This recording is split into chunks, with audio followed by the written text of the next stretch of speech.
Pinagpaliban muna ni Senate President Franklin Drilon ang nakatakdasan ng caucus kahapon para pag-usapan kung ipapatawag ba ang umano'y utang sa pork barrel scam na si Janet Lim Napoles sa Senado.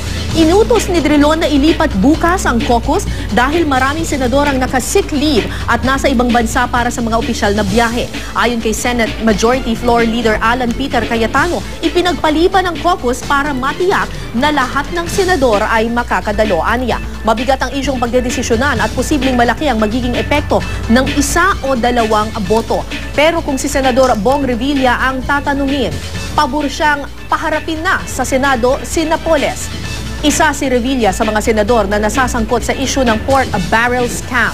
Wala raw siyang ikinakatakot dahil malinis ang kanyang konsensya at nakiusap sa taong bayan na pakinggan muna ang kanyang panig.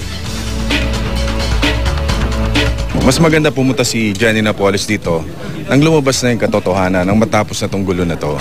Dahil masyado na maraming nadadamay, masyado maraming pangalan na nadudurog at isa na ako doon. Napakabigat ng mga issues at yung consequences nung decision. And remember, hindi naman final ang caucus, ang final yung mapag-usapan sa floor.